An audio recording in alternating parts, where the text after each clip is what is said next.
محمدا رسول الله. Baik. Berkah artinya ziyadatul khair wastimraruhu, bertambahnya nilai kebaikan dan konsisten kebaikan itu dijaga sampai pulang menghadap Allah Subhanahu wa taala. Pejabat yang diberkahi artinya diberikan oleh Allah kemampuan menggunakan jabatan itu dengan baik dan dijaga kebaikan itu sampai pulang menghadap Allah. Pengusaha yang diberkahi artinya diberikan oleh Allah kebaikan dalam usahanya, sehingga dari kebaikan itu melahirkan dampak-dampak baik di kehidupan sampai kembali kepada Allah. Kiai, ustadz, habib, ulama yang diberkahi artinya orang-orang yang ilmunya dititipkan kebaikan di dalamnya, sehingga dengan kebaikan itu menjadikan orang-orang yang diajarnya bukan hanya pintar tapi juga baik menggunakan ilmunya dalam kehidupan. Sekarang kalau kita melacak hadis-hadis Nabi Muhammad SAW, kita akan tiba di satu masa saat orang-orang baik lebih banyak dibutuhkan dibanding orang pintar. Karena Nabi memberikan isyarat jauh-jauh hari akan tiba nanti seorang pengajar gelarnya bisa banyak, ustadz, kiai, habib, alim, tapi tidak ada kebaikan dalam gelar yang melekat itu. Alih-alih mengajarkan ilmu yang baik, tapi berpotensi menimbulkan ketidakbaikan dalam kehidupan. Innallaha la yaqbidul ilma intiza'an yantazi'uhu minal ibad, walakin yantazi'uhu biqabdil ulama, hatta idza lam yabqa alimun, riwayat lain, yubqi alima ittakhadhan nasu ru'usan juhala fasu'ilu fa'aftau fadallu wa adallu. Paham? Tidak. Allah itu satu saat nanti kalau ingin mengambil ilmu tidak akan mengambil secara langsung, tapi akan mewafatkan ulama yang pintar yang baik-baiknya, sampai tiba-tiba muncullah sosok-sosok yang diustadzkan, yang diulama-ulamakan, padahal tidak punya kapasitas dalam mengajar. Anehnya, ini bahasa Nabi nih, followersnya banyak, subscribersnya banyak, pengikutnya banyak, dijadikan rujukan, ditanya, menjawab, dan jawabannya menimbulkan keresahan dalam kehidupan. Demikian pula akan tiba satu masa yang punya kedudukan berpotensi tidak baik, yang punya usaha berpotensi tidak baik. Jika bergabung keseluruhannya, maka musibah akan terjadi di tempat itu. Itulah sebabnya kita penting belajar kembali menjadikan diri kita sebagai orang-orang baik, bekerja dengan baik, dan pulang kepada Allah Subhanahu wa taala dalam keadaan yang lebih baik. Dan insyaallah yang berkumpul di masjid ini sepanjang yang saya tahu, insyaallah semuanya orang-orang baik. Bapak Ibu sekalian, mengapa Isra Mi'raj itu penting? Hingga ditampilkan dalam Al-Quran menjadi satu nama surah dari 114 surah. Imam Muslim memberikan subtopik khusus 54 topik. Satu topiknya ada 96 subtopik Kitabul Iman. Di antaranya subtopik yang ke-76, 4 halaman, dari halaman 74 sampai 78 itu khusus pembahasan tentang Isra dan Mi'raj. Syekh Safiyur Rahman Al-Mubarakfuri menulis kitab sejarah, tarikh, mendapat penghargaan dari King Faisal, terbaik di zamannya, namanya Ar-Rahiqul Makhtum, dan di halaman 132 memasukkan pembahasan Al-Isra dan Mi'raj.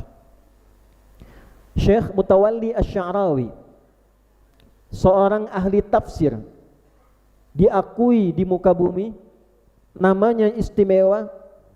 Beliau berceramah tentang sejarah, jadi buku namanya As-Sirah An-Nabawiyah. Di halaman 291 sampai dengan 305 memasukkan bab tentang Al-Isra dan Mi'raj. Jadi ulama dulu sudah menempatkan pembahasan ini menjadi penting. Ulama kini mendokumentasikan pentingnya pembahasan Isra Mi'raj itu dalam beragam kitab.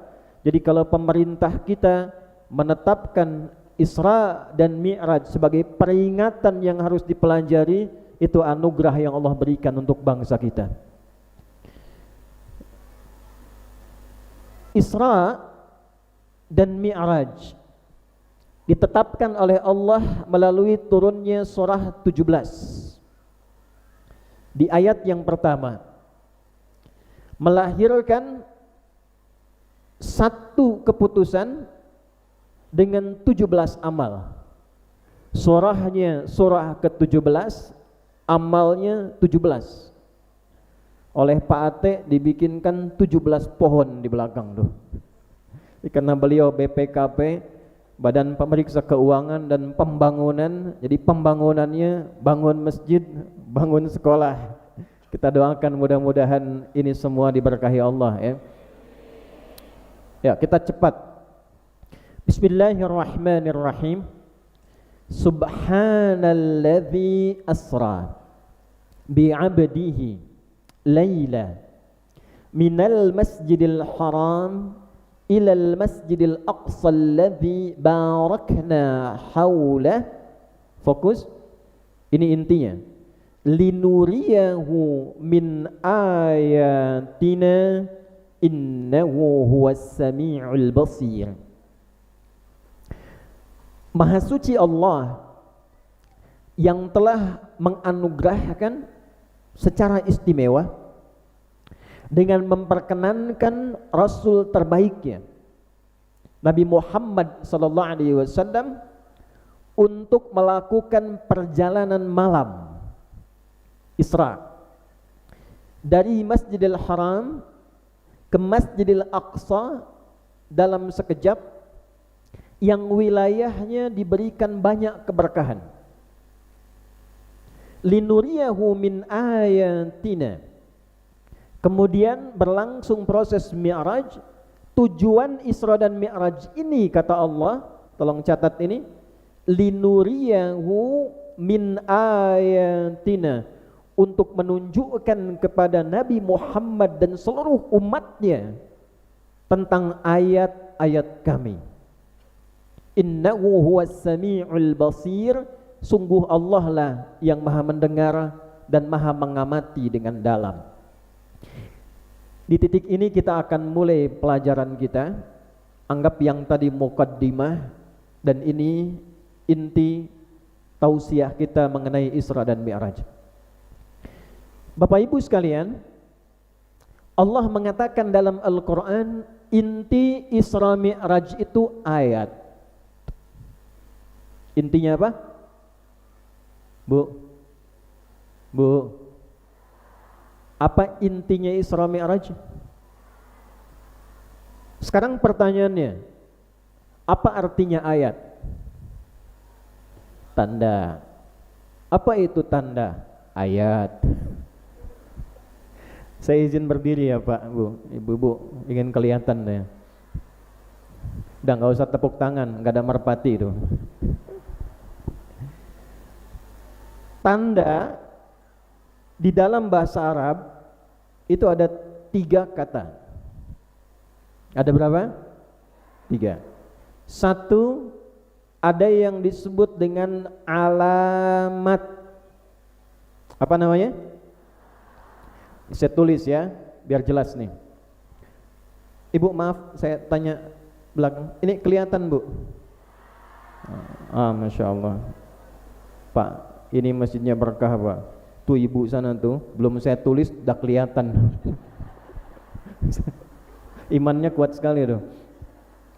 Ini alamat, ini ya. Alamat artinya tanda yang mendekatkan seseorang pada tempat yang dituju. Di mana alamatnya Pak Kapolda, misal Pak Rudi, Anda tahu alamatnya, Anda mudah sampai ke tujuan. Belum tahu alamatnya, Anda berputar mencari tempat tujuannya. Ini alamat. Yang kedua, ada yang disebut dengan simatun, wasmah. Kata bendanya isim, diartikan dengan nama. Nama kita bahasa Arabnya isim, ismun. Jadi isim itu bukan jimat, asalnya nama. Kenapa isim disebut nama?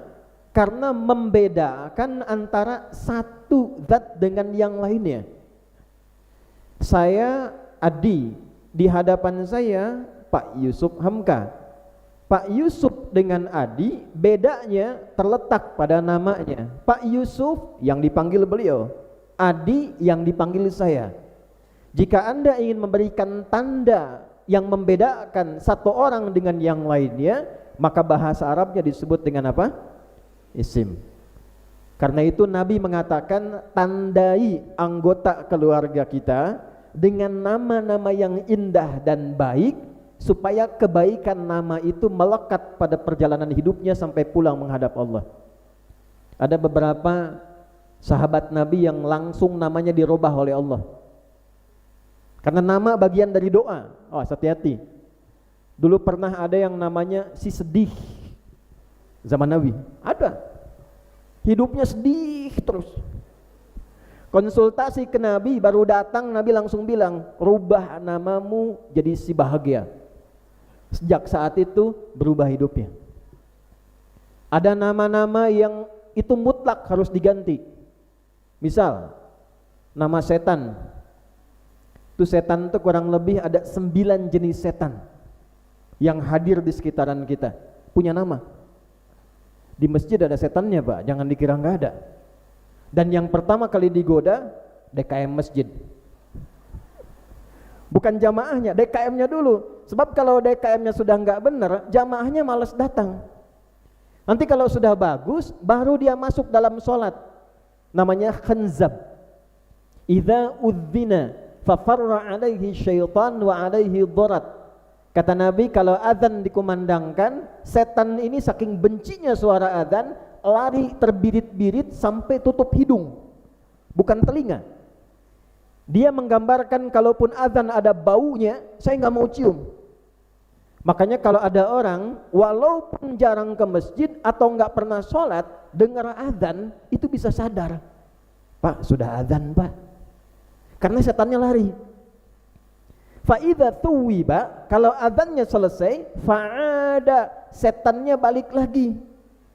Makanya orang yang disampaikan bisa jawab begini, tenang, baru azan, belum qomat. Balik. Wa idza kabbara, sampai nanti saat takbir, fayaqulu syaitanu, barulah dia bertugas, uzkur kadza hatta la yash'urul musalli kam raqatan yusalli. Orang sholat digodanya itu saat takbir. Sebelum takbir dibiarkan fokus, khusyuk. Tapi begitu takbir, Allahu Akbar, baru kata setan, ingat ini, ingat itu.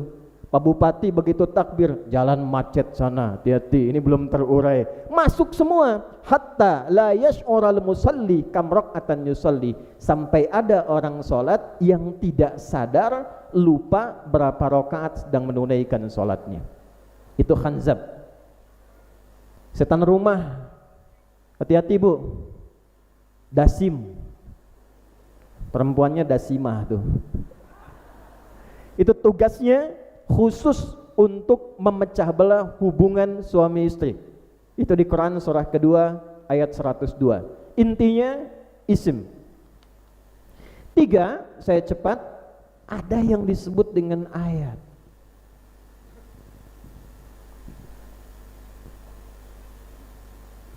Ayat ini tidak ada makna lain dalam bahasa Arab kecuali tanda yang mengharuskan orang-orang yang mengetahuinya, mendengar informasinya, membaca beritanya, menjadikan ia lebih dekat hubungannya dengan Allah Subhanahu wa taala.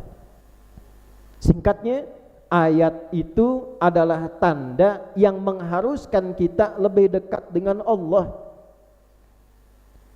Seluruh informasi di Al-Quran disebut dengan ayat. Al-Fatihah 7 ayat, Al-Baqarah 286 ayat, demikian seterusnya. Mengapa disebut dengan ayat? Karena setiap ibu baca Al-Quran, ibu lebih merasa dekat dengan Allah.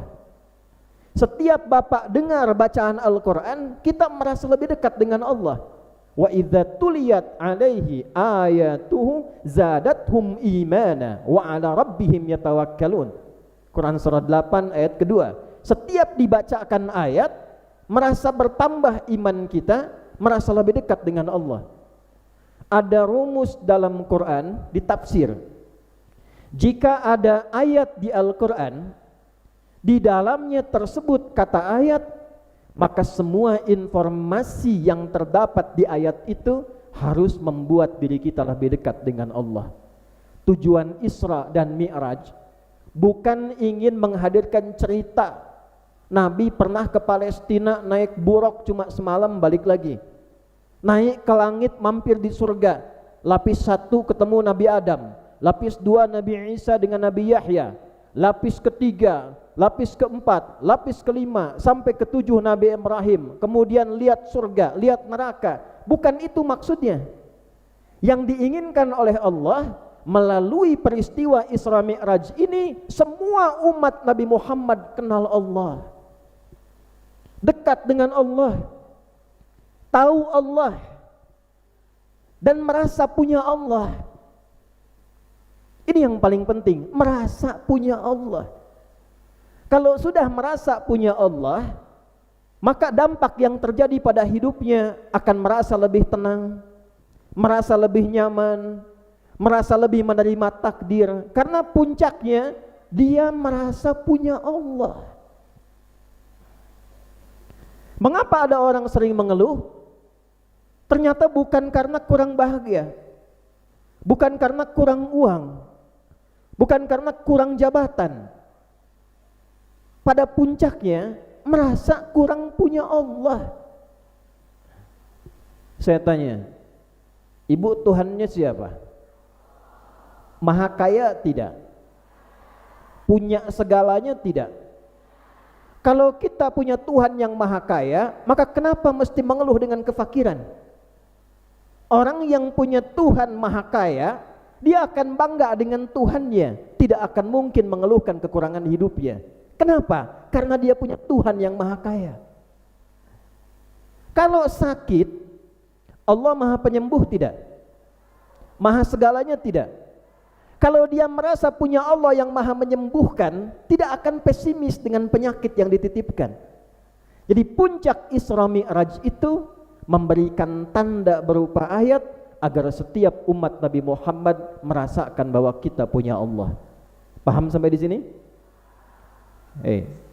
Sudah pahamkah sejauh ini?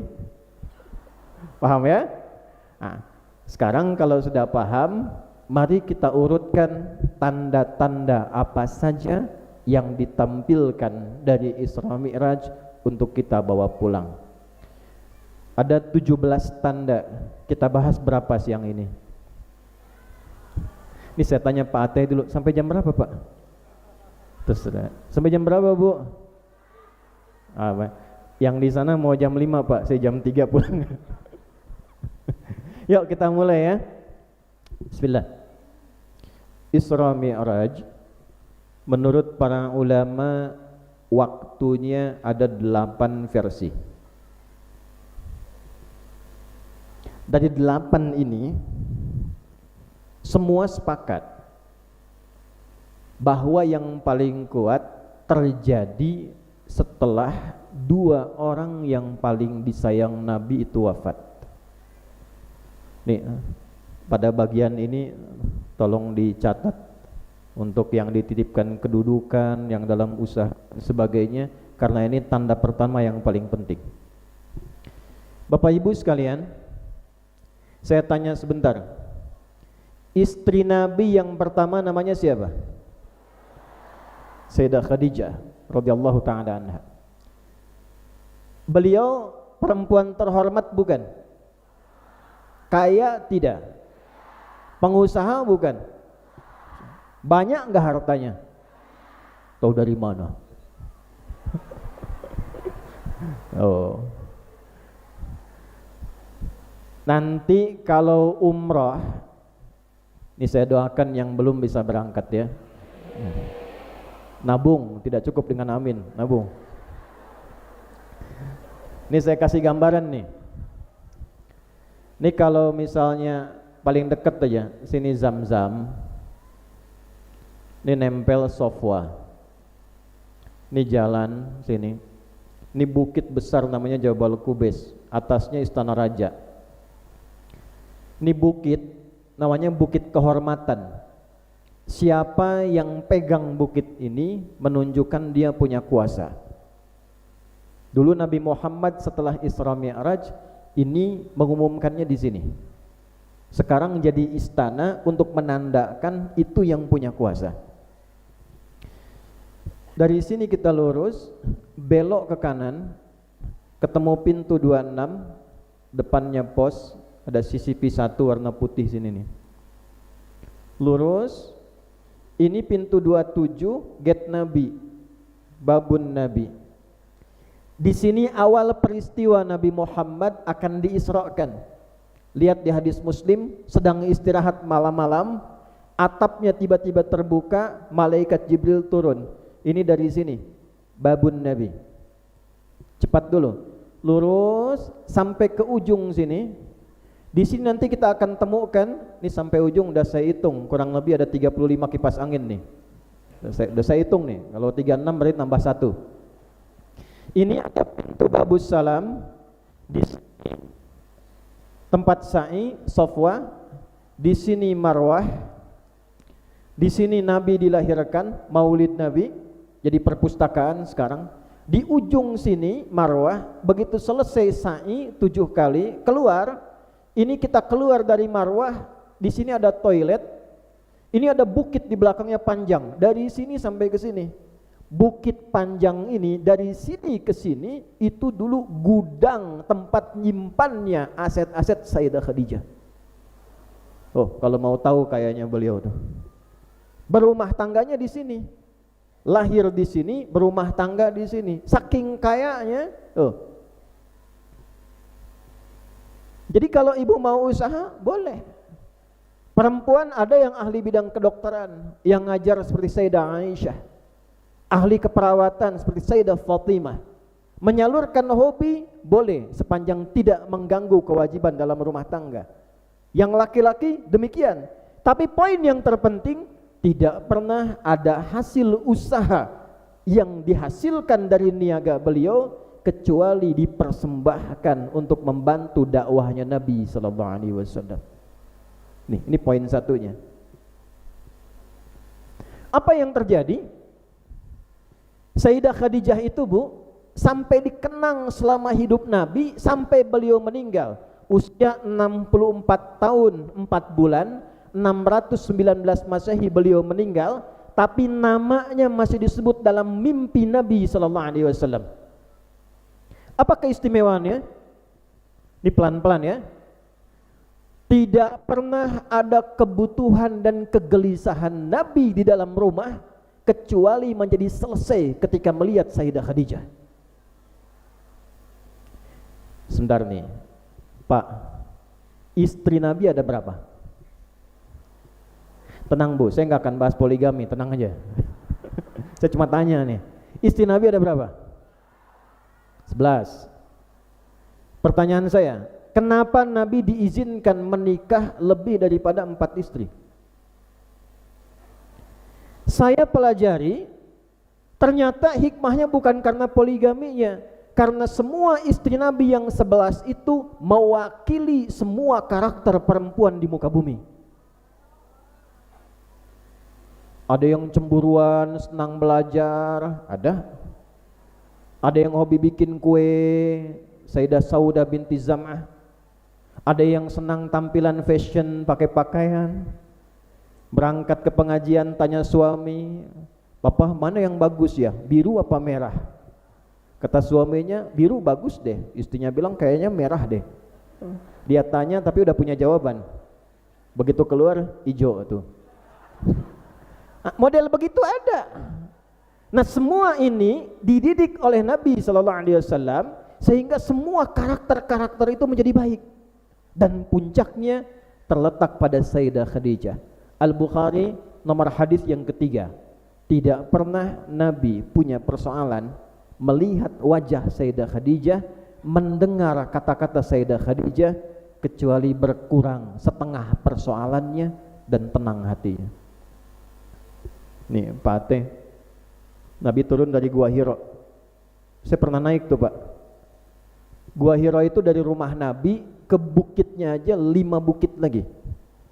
Dari bawah ke atas 700 meter. Turun lagi sedikit baru ada guanya. Kenapa dipilih Gua Hira? Salah satu hikmahnya karena semua bentuk batu di gua itu langsung menghadap ke arah Ka'bah. Jadi Nabi kalau naik mengamati, masuk lagi, tahannus, ibadah sama Allah. Satu kali wahyu belum turun siang-siang, persis seperti sekarang. Turun beliau dari atas, mau pulang ke rumah. Al-Bukhari dari Jabir bin Abdullah. Sampai di tengah-tengah, tiba-tiba suasana kosong, muncul suara. Muhammad, tengok kanan kosong, kiri nggak ada orang. Muhammad, belakang kosong. Begitu ke atas, ini di hadisnya, saya melihat sosok besar seperti duduk antara langit dan bumi, manggil Muhammad, Muhammad. Pak Kapolda dah bintang 2 tuh, iktikaf di masjid ini. Siang-siang keluar kosong, ada yang manggil, Rudi, Rudi. Nengok kanan kiri depan belakang kosong. Begitu ke atas, badan besar, jubah putih, rambut panjang, manggil Rudi. Kira-kira gimana tuh? Apa? Sieun tuh. Faru'ibtu minhu, kata Nabi, aku gelisah, bulu kuduku naik, aku percepat jalanku pulang. Karena itu pertama kali melihat Jibril dalam bentuk aslinya. Sedang gelisah, ada rasa takut, sampai rumah dibuka pintunya oleh Sayyidah Khadijah, melihat wajahnya, hilang setengah gelisahnya. Bisa nggak tuh bapak pulang ke rumah lagi banyak masalah, begitu lihat istri, tambah masalah. Nah, kalau hilang setengah masalah, itu Sayyidah Khadijah. Zammiluni, zammiluni, tolong selimuti aku, selimuti aku. Nabi masuk kamar, kita kan taunya diselimutin. Ternyata dalam sirahnya lengkap, dibisikkan di telinga Nabi, au kama qalat zauji, sayang. Tuh, manggil sayang Pak. Suamiku sayang, engkau itu orang baik, tidak pernah punya musuh, selalu menolong yang lemah, merawat anak yatim, yakinkan pada hatimu yang paling dalam, aku akan selalu bersamamu dalam suka dan duka. Tuh. Nah, pertanyaannya, ibu praktekin nggak di rumah? Kapan ibu terakhir bilang sayang sama suami? Nah, jadi tanda yang pertama ingin diberikan, pelan-pelan dulu. Ini setiap ada masalah di luar, masuk ke rumah, itu selesai dengan adanya Sayyidah Khadijah. Di luar rumah, jangan dikira nggak ada yang ganggu. Nabi punya jabatan, jabatannya tinggi, SK-nya turun dari langit. Apa fitrah jabatan? Ketika melakukan perbaikan-perbaikan, muncul gangguan. Makanya saya katakan pada para pejabat nih, Pak Ate, Kapolda, Kapolres, Pak Dandim dan sebagainya. Jadi ketika Anda memilih takdir lewat jabatan untuk membuktikan Anda punya kemampuan dan layak di bidangnya, maka dikirimkan oleh Allah ujian berupa gangguan. Jadi gangguan itu dihadirkan bukan untuk mengganggu, untuk mengkonfirmasi bahwa kita layak menerima tugas itu. Apa yang terjadi? Muncul sosok paman. Nah, inilah pentingnya Pak Ateh punya teman-teman yang baik, yang bukan hadir saat punya kepentingan dan suka duka. Dia datang menemani, dia datang memberikan perlindungan yang baik, dia menerangkan pada orang sehingga kawan merasa nyaman. Itu mahal, dan itu didapatkan pada sosok bernama Abu Thalib. Ada yang ganggu Nabi, beliau bukan hanya pasang badan, pasang kepala, pasang lisan, pasang telinga, pasang kaki. Jadi Nabi kalau di luar ada yang ganggu, ada yang tenangkan pamannya. Di dalam ada masalah, ada yang menenangkan istrinya. Di tahun itu dua-duanya wafat di tahun yang sama. Bapak kebayang nggak Pak Bupati punya teman sahabat bantuin kita, rawat kita, jaga kita, tiba-tiba meninggal, perasaan Bapak gimana? Sedih. Nah, ini di tahun yang sama paman meninggal, istri meninggal, Bu. Maka di luar tidak ada yang melindungi lagi, di dalam tidak ada yang mengayomi lagi. Jadi perbedaannya, begitu Nabi keluar rumah, Abu Jahal dengan bangganya langsung, bukan dengan kata-kata lagi, dengan fisik. Berangkat ke Taif, diajak anak angkat beliau Zaid bin Harithah. Sampai ke Taif, ternyata hoax sudah duluan sampai ke Taif. Anda bayangkan, belum ada Instagram, belum ada Facebook, belum ada YouTube, media sosial belum ada, tapi hoax sudah sampai ke Taif duluan. Jadi hoax itu bukan produk kekinian, zaman jahiliyah pun sudah ada. Jadi kalau Anda bikin hoax zaman sekarang, Anda ketinggalan dan kalah canggih. Zaman jahiliyah, sejahiliyah orang jahiliyah, catat tuh. Sejahiliyahnya jahiliyah orang-orang jahiliyah, kalau urusan bikin hoax itu paling top. Dia nggak pakai tasrif, nggak pakai perangkat, belum orangnya datang sudah sampai beritanya. Nanti akan ada si Muhammad pemecah belah, tukang tipu, orang yang suka bikin kerusuhan, memecah di antara masyarakat. Kalau datang ke sana, jangan pastikan dia bisa menetap di sana. Itu dari kalangan orang dewasa sampai anak kecil, Bu. Begitu sampai, mereka bukan hanya menunggu Nabi dengan fisiknya, ada yang bawa batu, siap lontar.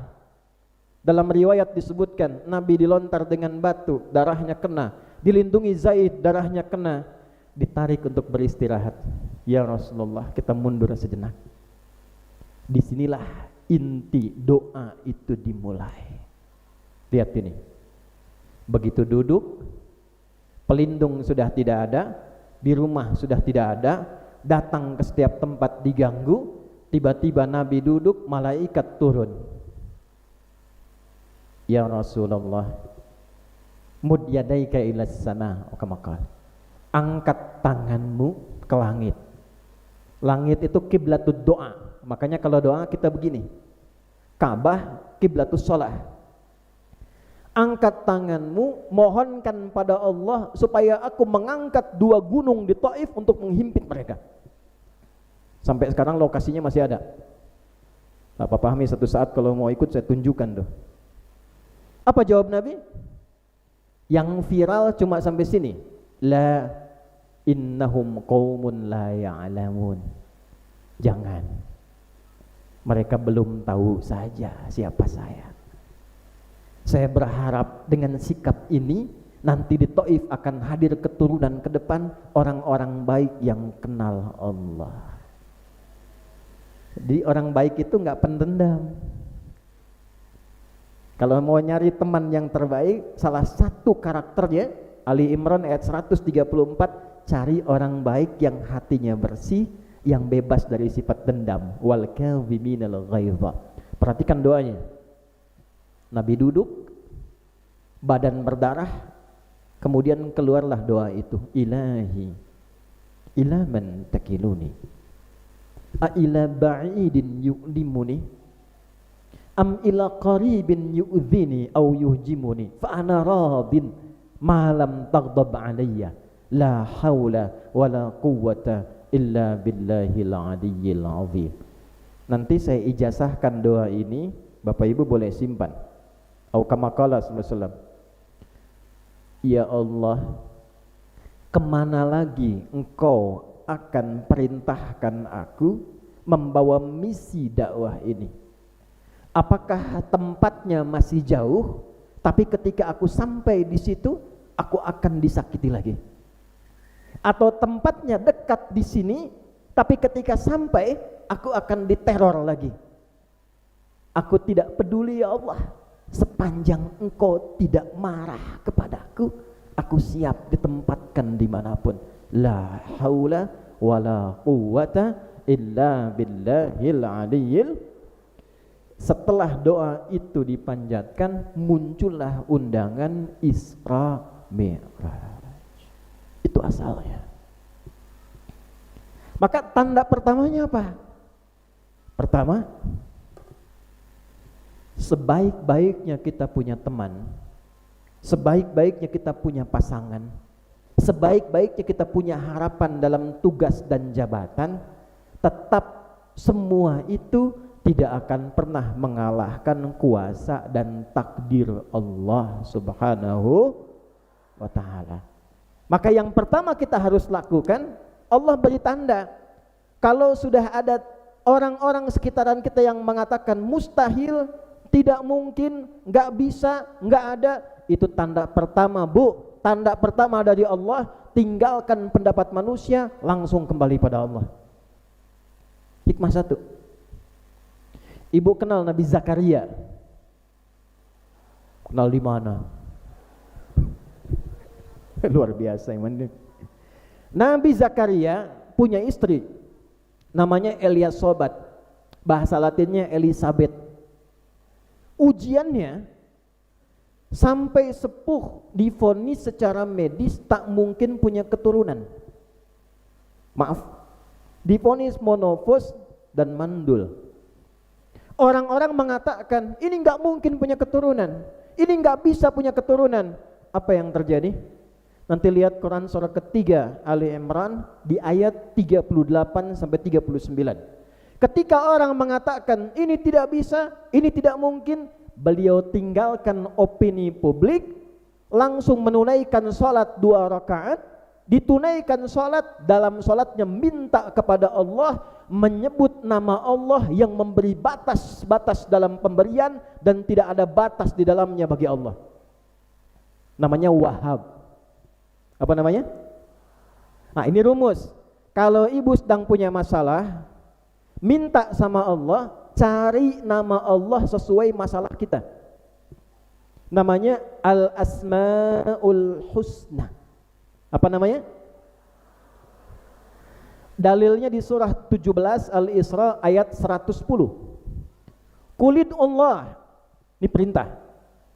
Hai fulan, kalau engkau punya masalah, sedang sulit di pekerjaan, di rumah tangga, kehidupan sosial, kata Allah, sebut nama Allah, minta.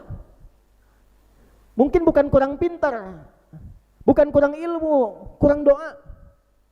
Sebut nama Allah, ya Allah. Awid Ar-Rahman, atau sebut namanya Ar-Rahman. Jadi bukan bikin status, Bu. Mengapa aku seperti ini ya Allah? Aminkan ya. Doa. Makanya ngaji yang benar. Tolong ketua yayasan nanti ya. Pelajaran-pelajarannya harus betul tuh. Bukunya, kitabnya, pesantrennya pakai kitab yang benar. Jalasa yajlisu jilsatan wa jalsan. Itu pakai. Nah, sekarang orang ngajinya berubah. Fasbaka yufasbiku Facebookan. Instagramayan Instagramu Instagraman. Taba ya tubu YouTuber. Allah bilang punya masalah, doa. Ini punya masalah, bikin status, gak selesai-selesai. Ayyamma tad'u, kalau anda tahu, falahul asma'ul husna, pilih nama Allah dari 99 itu yang sesuai kebutuhan kita. Hafal 99 bagus. Tapi kalau mau doa, tidak harus semuanya, Bu. Pilih salah satu. Misal, ada masalah belum selesai, Yal Fattah. Rumusnya, ya Allah, Yal Fattah. Iftahli abwabal khair. Ya Allah yang maha pemberi solusi, bukakan padaku pintu-pintu solusi dari masalah ini. Ada anak-anak mau belajar, ya Allah, Yal Alim. Ya Allah pemilik pengetahuan, mohon berikan padaku tambahan pengetahuan. Ibu punya banyak masalah, pengen sabar, ya Allah, ya sabar, ditanamkan kesabaran. Ibu nggak punya masalah, disebut ya Allah, ya Rahman, ya Rahim, ya Malik, ya Kudus, ya sabar, dikasih masalah. Maka Nabi Zakaria menggunakan kata Wahhab. Hunalika da'a Zakaria rabbah, qala rabbi habli min ladunka dzurriyyatan thayyibah innaka sami'ud du'a. Ya Allah, semua berkata aku enggak mungkin punya keturunan. Semua memvonis istriku tak mungkin punya anak. Maka aku mohon padamu yang tidak punya batas dalam pemberian, namanya Wahhab. Memanggilnya Hab. Rabbi habli, Rabbana hablana. Apa yang terjadi? Turun jawaban, langsung dikabulkan.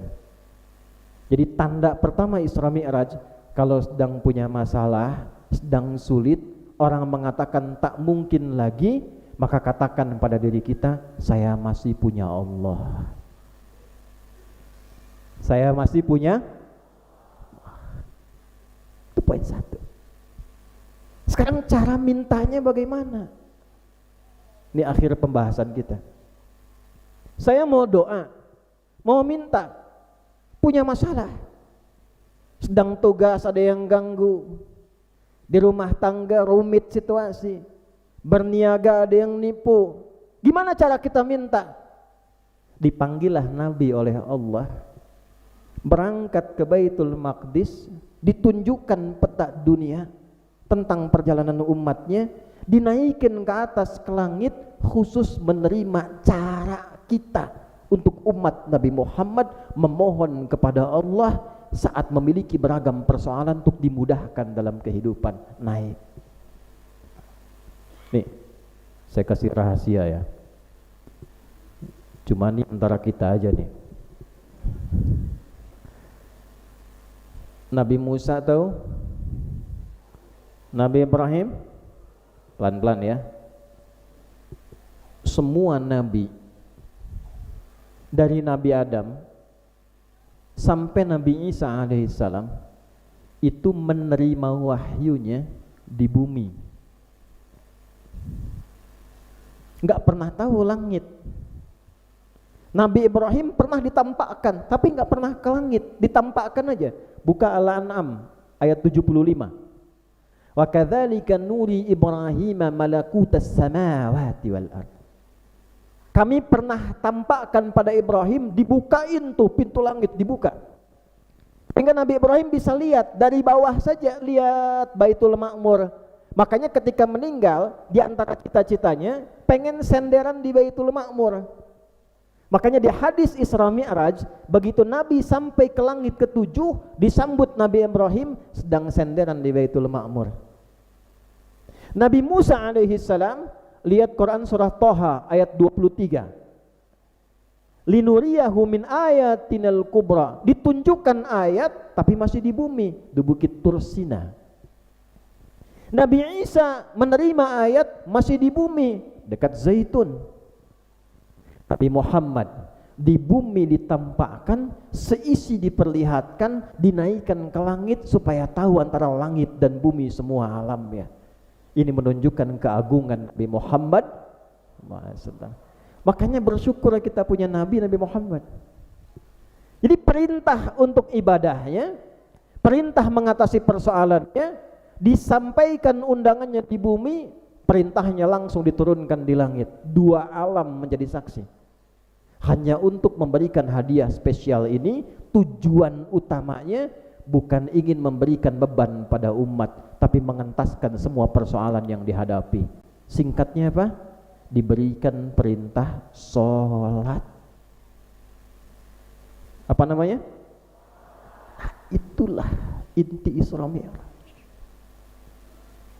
Nah, saya akan berbagi sesuatu yang jarang dibahas.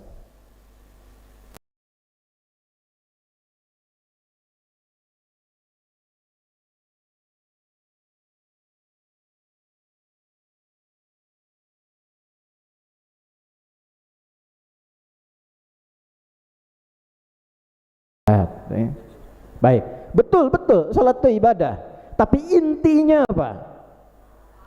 Salat dalam bahasa Arab itu seakar dengan kata silah.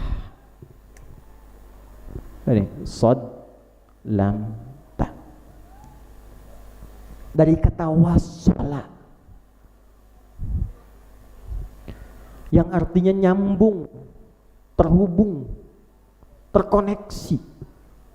Silaturahim, pertemuan yang menghubungkan kasih sayang, bukan saat kumpul. Kalau Pak Ateh ketemu Pak Fahmi sekarang nyapa, itu bukan silaturahim Pak, karena orangnya ada.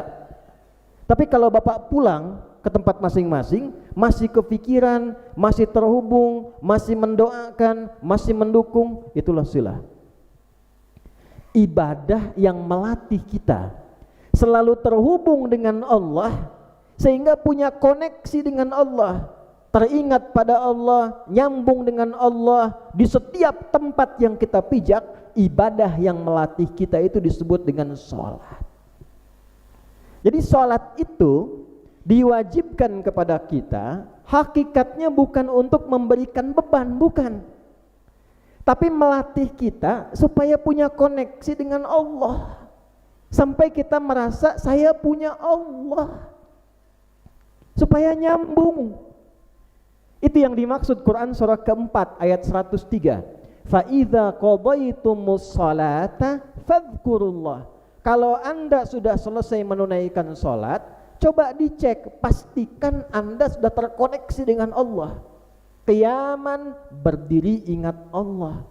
Kalau Anda keluar masjid sudah ingat Allah, tidak mungkin tertukar sendal. Sendal saya mana ya? Oh ini dipakai, padahal ke masjid gak pakai sendal. Wa qu'udan, duduk kerja, tidak mungkin berbuat maksiat karena ingat Allah. Pak Ate lagi kerja, datang orang, Pak, nego dikit Pak, fee-nya 100 miliar. Karena nyambung dengan Allah, setelah sholat beliau katakan, jari saya ini baru dipakai tahiyat, gak akan mungkin saya pakai maksiat. Cuman setan gak akan kalah Pak, datang lagi Pak 10 kali lipat. Ntar saya istioroh dulu ya. Gak ada istioroh tuh Pak dalam maksiat tuh. Jadi supaya nyambung, ibadah yang melatih kita tersambung dengan Allah disebut apa namanya? Sholat. Diberikan 17 rakaat, diatur 5 waktu. Nih rahasianya, kitabnya namanya Asrarus Shalah atau Nadharat fi Ma'anis Shalah. Coba pelan-pelan. Sholat pertama namanya apa? Subuh. 2 Zuhur. 3 Asar, sebentar lagi. 4 Maghrib. 5 Isya. Ada berapa waktu? Lihat pelan-pelan. Pelan-pelan. Subuh dengan zuhur beda waktu enggak? Beda. Awal bangun dari tidur, matahari sinarnya mulai membelah kegelapan, subuh. Matahari di tengah-tengah, ganti dari subuh perjalanan pindah waktu siang, zuhur. Zuhur mau habis ke sore, jadi asar. Asar ke menjelang malam, maghrib. Maghrib selesai, muncul malam sebelum tidur, isya. Perhatikan, Kenapa kita diminta sholat di setiap pergantian waktu dalam sehari? Ini mahal nih. Setiap ganti waktu 5 kali dalam sehari diminta sholat. Saya kasih analogi nih ya. Saya kalau punya koneksi dengan Kapolda, aman nggak di Jawa Barat? Aman. Macet, telepon, Pak macet, oke di motor, kawal. Kalau saya punya koneksi dengan Kapolri, aman nggak se-Indonesia? Aman. Coba. Saya punya koneksi dengan Allah. Apa yang tidak aman? Apa yang kurang? Jadi sholat itu diturunkan bukan ingin memberi beban bagi kita, tapi untuk membahagiakan kita. Karena koneksi dengan Allah itu kuat, makanya dimanapun kita beraktivitas kita dijaga. Karena kita punya koneksi. Semakin kuat koneksinya, semakin tinggi penjagaannya. Itu maksudnya. Makanya ketika dipanggil sholat, diperdengarkan di telinga kita. Bahasa Arabnya telinga udhun, jamaknya adzan. Adzan itu asalnya telinga. Panggilan yang akan sampai ke setiap orang yang punya pendengaran dan telinga 24 jam gak pernah berhenti. Perhatikan ketika diperdengarkan, hayya 'alas shalah, ayo salat. Kenapa saya salat ya Allah? Hayya 'alal falah. Dengar oleh telingamu nih, hayya 'alal falah. Aku tidak ingin memberikan beban lewat salat, bukan ingin menyulitkanmu. Falah. Apa artinya falah? No, not only happiness, but success and happiness. Sukses dan bahagia. Ada sukses saja tapi kurang bahagia, namanya fauz. 27 kali disebutkan dalam Al-Quran turunannya. Turunannya faiz, faizah, fauzan, faizin, fauzi. Itu orang kalau namanya fauzan, faizin, faizah yang diharapkan sukses dalam hidupnya, walaupun belum tentu bahagia. Kalau bahagia saja belum tentu sukses, namanya fariha. Sifat laki-lakinya farhan, perempuannya farah. Muhammad Farhan, Farah Queen misal. Nah, namanya farah, diharapkan bahagia selama hidupnya, walaupun belum tentu sukses. Nah, ibu pilih dah, sukses tapi tidak bahagia, atau bahagia tapi tidak sukses. Ya kiawe gampang nabunya, kaya tapi gelisah atau miskin tapi tenang. Tidak ada pilihan ketiga, awas ya. Pilih mana? Kaya dan Nah, bahasa Arabnya kaya dan tenang, sukses dan bahagia, success and happiness, itu artinya falah. Kalau digenggam jadi aflah, orangnya muflih, jamaknya muflihun. Dipanggil sholat, hayya 'alas shalah, kita nanya, kamu nanya, kenapa salat ya Allah? Kata Allah, perdengarkan muadzin, hayya 'alal falah, supaya engkau sukses dan bahagia. Bukankah engkau yakin aku yang punya kesuksesan? Bukankah engkau beriman aku yang punya kebahagiaan? Sekarang engkau datang sujud kepadaku, minta aku berikan. Makanya begitu kita mengatakan iyyaka na'budu wa iyyaka nasta'in, hadis qudsiynya mengatakan hadza baini wa baina 'abdi wa li 'abdi ma sa'al. Ini perjanjian antara aku dan hambaku. Kalau hambaku benar dari mulai takbir sampai bacaan Fatihah ini, apapun yang dia minta aku berikan. Ini asal rahasianya. Jadi begitu Nabi Muhammad itu cintanya pada kita, dalam Isra Mi'raj itu masih minta dibebaskan umat beliau dari kesulitan. Kalau bahasa kitanya gini, Anda kalau ngaji di kitabnya, Anda temukan redaksinya. Begitu menghadap kehadirat Allah itu, kan Nabi mengatakan begini, at-tahiyyatul mubarakatus salawatut thayyibatu. Itu yang kita baca dalam tahiyat. Ya Allah, semua penghormatan, kebaikan, kemuliaan hanya milik-Mu saja. Dijawab oleh Allah, Assalamu alayka ayyuhan nabi wa rahmatullah wa barakatuh. Karena engkau menghormatiku, memuliakanku, mengagungkanku, aku berikan jaminan padamu keselamatan, kebaikan dan kemuliaan. Perhatikan jawab Nabi. Nabi jawab lagi, Assalamu alayna wa ala ibadillahi salihin. Ya Allah, jangan aku saja, umatku ya Allah, hamba-hambamu yang saleh. Sifat pertama soleh di Al-Quran itu diterjemahkannya amalnya lewat sholat. Kapan seorang disebut soleh? Ketika punya iman, imannya dipakai sholat. Di mana dalilnya? Al-Baqarah ayat berapa? 3. Alladzina yu'minuna bil ghaibi wa yuqimunas. Ketika dikerjakan ayat 5-nya, ulaika ala hudam mir rabbihim wa ulaika humul muflihun. Jadi kalau kita melihat sholat sebagai solusi, ketemu Allah pengen dimudahin nih, ketemu Allah pengen dibahagiakan, itu senang dengar suara azan, Allahu Akbar, Allahu Akbar. Ya Allah, panggilan kebahagiaan. Ini kunci kesuksesan saya. Nah, orang kalau nggak ngerti ini jadi beban. Allahu Akbar, Allahu Akbar. Oh, kakarak duhur asar deh.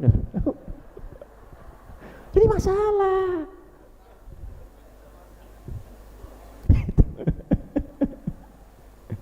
Jadi ketika diminta sholat, itu bukan beban. Rahasia Isra Mi'rajnya permohonan Nabi supaya dengan itu hidup kita dimudahkan. Nah, saya tutup. Ternyata setelah dilacak, semua Nabi dan Rasul sholat. Nabi Musa sholat. Quran surah 20 ayat 14 informasinya. Nabi Isa sholat. Quran surah 19 ayat 31 sampai 33 informasinya. Nabi Ismail, kakek Nabi Muhammad SAW, kurang lebih yang ke-33, sholat, bahkan minta keluarganya sholat. Wa kana ya'muru ahlahu bis sholat. Quran surah 19 ayat 33. Anda urutkan dari Nabi Muhammad sampai Nabi Adam, semua sholat. Muhammad SAW bin Abdullah bin Abdul Muttalib bin Hashim bin Abdul Manaf bin Qusay bin Murrah bin Kilab bin Ka'ab bin Ghalib bin Fihir bin Malik bin Nadar bin Kinana bin Khuzaimah bin Mudrikah bin Ilyas bin Nizar bin Mudar bin Ma'ad bin Adnan bin Addi bin Adri bin Muqawwam bin Nahur bin Tarikh bin Ya'rub bin Yasjub bin Nabit bin Ismail alaihissalam bin Ibrahim alaihissalam bin Azar atau bin Nahur bin Abir bin Kinan bin Arfakhshad bin Sam bin Nuh alaihissalam bin Mihlail Matusyalah bin Kinan bin Anwas bin Tis bin Adam alaihissalam. Coba Pak Bupati diulang itu. Semua sholat. Punya masalah di rumah, sholat. Punya masalah di kantor, sholat. Punya masalah di masyarakat, sholat. Makanya panggilan sholat dibuka dengan hajat. Wasta'inu bisabri Nah, itu ibu tahu. Kalau sedang punya masalah, terima dulu. Karena dikirimkan kita mampu menerimanya. Solusinya sholat, bukan bikin status. Nah, jadi itulah inti Isra Mi'raj. Bersyukur alhamdulillah pemerintah menetapkan ini libur. Bukan sekedar untuk cari dunia, tapi supaya kita ingat Allah lagi. Di mana di negara ada libur Isra Mi'raj? Indonesia dikasih. Supaya apa? Hikmahnya satu, ingat Allah lagi. Negara ini merdeka dengan kalimat Allah. Lihat preambul undang-undang, atas berkat rahmat Allah yang Maha Kuasa. Lapis-lapis kebangsaannya pakai nama Tuhan. Negara berdasar atas ketuhanan yang Maha Esa. Pasal 29 ayat 1. Ini Pak Kapolda yang katanya Tribrata itu nomor satunya itu ketakwaan pada Tuhan yang Maha Esa. Kami polisi negara Kesatuan Republik Indonesia yang bertakwa pada Tuhan yang Maha Esa. Ini pada tentara nih, Pak Dandim nih. Coba Sabta Marga itu kan ada 7.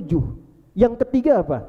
Kami tentara Indonesia, kami ksatria Indonesia yang bertakwa pada Tuhan yang Maha Esa, membela kebenaran, kejujuran dan keadilan. Di kehakiman ada Pancadharma 5, nomor satunya kami hakim Indonesia yang beriman dan bertakwa pada Tuhan Yang Maha Esa. Untuk jadi presiden, wakil presiden 13 syarat, nomor satunya bertakwa pada Tuhan Yang Maha Esa. Jadi negeri ini didirikan dengan dasar ketuhanan, dilapisi nilai ketakwaan, dikasih libur peringatan Isra Mi'raj, dikembalikan lagi supaya kenal Allah. Jadi kalau Allah sudah kirimkan, ditetapkan, diberikan peringatan, belum ingat juga dengan cara apa lagi negeri kita diperbaiki. Mungkin musibah yang selama ini belum terkendali, lingkungan, di kerakyatan, di pemerintahan, semuanya bukan karena kita kurang pintar, bukan karena kita kurang hebat. Mungkin kita kurang dekat dengan Allah. Oleh karena itu kita kembali lagi. Alhamdulillah ini yang terpilih kita nih Pak. Balun jauh-jauh Jakarta, Mang Fahmi jauh-jauh sini Jakarta, teman-teman semua yang lain macet-macetan. Kok bisa Anda terpilih mau datang? Saya anak sakit 5-5-nya. 10 hari saya temani, masih di Lasem. IGD masuk 2. Pak Fahmi telepon. Saya iakan datang cuma untuk hadir ke sini. Anda bayangkan siapa yang menggerakkan? Allah. Kalau kita sudah dikumpulkan di tempat yang baik, di waktu yang baik, berkumpul dengan niat yang baik, dengan semua ini belum juga terdorong untuk kenal Allah, dengan cara apalagi Allah mengenalkan dirinya pada kita. Maka dari itu saya ingin menutup dengan mengajak bersama-sama, mari kita berubah dari pribadi kita menjadi orang yang lebih baik. Doakan bangsa kita, doakan tokoh-tokoh kita, masyarakat kita, semua saling menyayangi. Mudah-mudahan dengan itu hikmah Isra Mi'raj tidak sekedar menjadi liburan untuk bertamasya, tapi lebih pada peningkatan spiritual untuk membangun bangsa, negara dalam rangka bertakwa kepada Allah Subhanahu wa taala. Mari kita berdoa, mudah-mudahan doa kita diterima oleh Allah dan diberikan kebaikan untuk kita semuanya. Allahumma taqabbal minna innaka antas samiul alim wa alaina innaka antat tawwabur rahim. Allahumma nahmaduka hamdan syakirin, hamdan na'imin, hamdan yuwafi ni'amahu wa yukafi'u mazidah. Ya Rabbana lakal hamdu wa lakal syukru kama yanbaghi li jalali wajhikal karim wa li 'azimi sultanik. Allahumma salli wa sallim barik ala habibikal karim rasulikal mustafa al-amin sayyidina Muhammadin wa ala alihi wa sahbihi ajma'in.